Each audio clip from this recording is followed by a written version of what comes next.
Filistin araba BPF dagani gedat koha.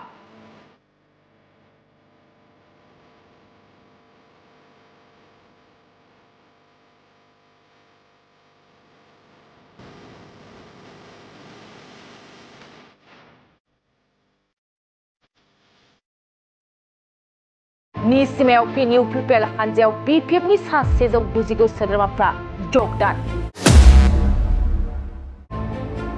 UPPL hanjani मोनसे गेदेर जयनिं हाबाफारि BPF नि मावथि सोद्रोमाफ्रा UPPL हानजायाव लोब लोब जगदान BPF नि सा 190 मददगिरिफ्रा BPF हानजाखौ नागारना UPPL हानजायाव आखाइ हमफैदों गुबुन गुबुन समफ्राव गुबुन गुबुन दोलोनि सोद्रोमाफोरखौ UPPL हानजायाव जगदान जानायखौ नुनो मोनबोबाय थादों थिग बेबादिनो दिनैबो निसिमा ब्लकनि सिङाव थानाय मानिकपुर गामिनि रायजो राजाफ्रा UPPL नि सरकार एबा प्रमद बर'नि खामानि मावनायखौ मोजां मोननानै BPF नि गासै गं 143 नखरनि सा 190 सोद्रोमाफ्रा UPPL दोलोआव जगदान जानायखौ बे समाव नुनो मोननाय जादों बे समाव मिरु UPPL नि नेहाथारि बिना गयारिनि नुजाथिनायाव गासै गं 143 नखरनि सा 190 सोद्रोमाफ्रा जगदान जानानै फैबाय थानाय समफ्राव UPPL हानजाखौ देरहानाय खामानि मावगोन होननानै फोरमायो गोबां 199 जन BPF निफ्राय जोंनि UPPL दोलोआव जयनिं जादों जयनिं जानायनि खारनानो जाहैबाय जोंहा मानगोनां BTR नि चिफ प्रमद बर' सारनि दैदेननायखौ मोजां मोननानै आरो बिथांनि मावनायफोरखौ मोजां मोननानै बिथांमोनहा जयनिं जाफैदों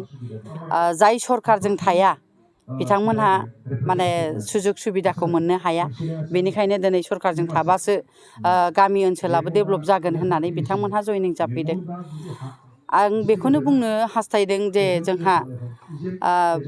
मानगोनां BTR नि चिफ प्रमद बर' सारा जेरैबायदि मावदों जे जोङो बिफां गायनानै जाहाथे मोजां फिथाइ मोनजायो बेखौ नोजोर होनानै इयुनखौ साननानै बांसिन इयुनखौ नोजोर होनानै दिनै बिथाङा खामानि मावगासिनो दङ मानो होनोबा लाइमोनफोरखौ मोजां जोथोन लाबासो गथ' गथायखौ मोजां जोथोन लाबासो बेनिफ्राय जोङो मोजां फिथाइ मोननो हायो बेखायनो दिनै बिथाङा सुपार 50 मिशनखौ बिथाङा लादों उपेन्द्रनाथ ब्रह्मनि मुङाव जे जोंहा सुपार 50 बेयाव गोबां डक्टर इन्जिनियार जोनोम जागोन IAS IPS फरायगोन बिथांमोनहाबो गिदिर गिदिर अफिसार जाहैगोन थिग बिदिनो दिनै बिदि जोंनि ओनसोलावनो जुदि गिदिर गिदिर अफिसार मोननो हायोबा डक्टर इन्जिनियार जोङो मोननो हायोब्ला होमबा जोङो बाहेरानिफ्राय लाबोनांनाय नङा बिनि थाखाय बेखौ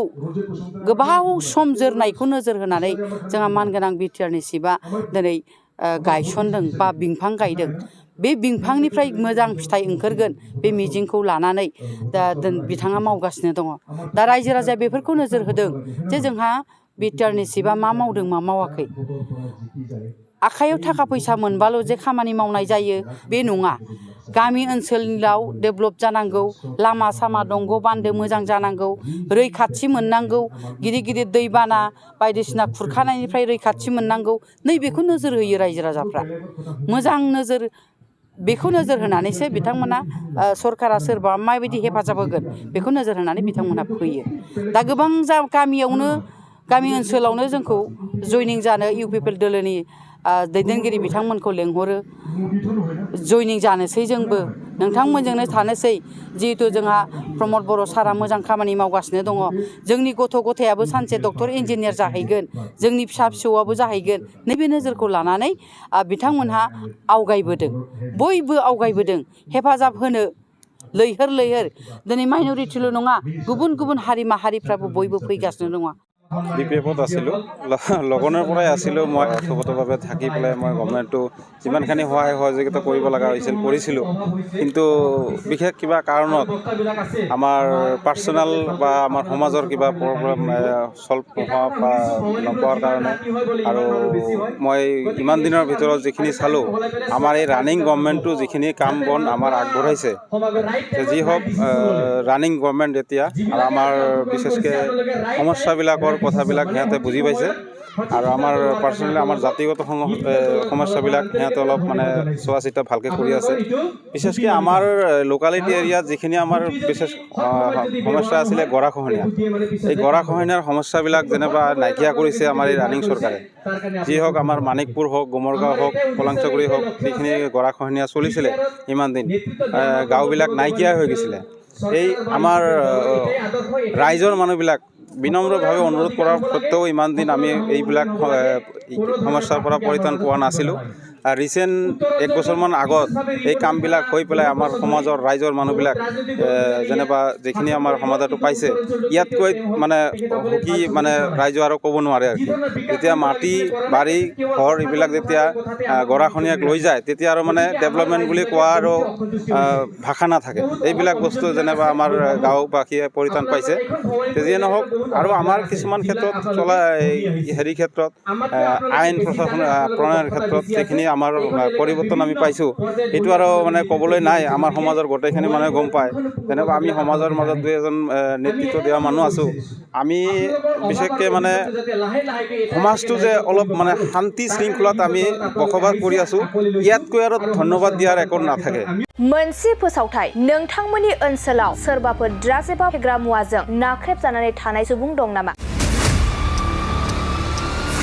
जुदि नोंथांमोननि ओनसोलाव सोरबाफोर ड्राग्स एबा फेग्रा मुवाजों नाख्रेबजानानै थानाय सुबुं दं, अब्ला नोंथांमोननि थाखाय मोनसे मोजां खौरां। ड्राग्स एबा फेग्रा मुवाजों नाख्रेबजानानै थानाय सुबुंफोरखौ फाहामथाय होनो थाखाय नोंथांमोननि गेजेराव लानानै फैदों मोनसे रिभाइभ रिहाबिलिटेसन सेन्टार। जुदि नोंथांनि नखराव आरो नोंथांनि ओनसोलाव सोरबाफोर ड्राग्स एबा फेग्रा मुवाजों नाख्रेबजानानै दं, अब्ला नोंथाङा रिभाइभ रिहाबिलिटेसन सेन्टाराव फाहामथाय होफैनो हागोन। मंगलदै 1 नं बामुनपारा दरंआव थानाय रिभाइभ रिहाबिलिटेसन सेन्टाराव नोंथाङा ड्राग्स एबा फेग्रा मुवाजों गोदोसोनानै थानाय सुबुंफोरखौ फाहामथाय होफैनो हागोन।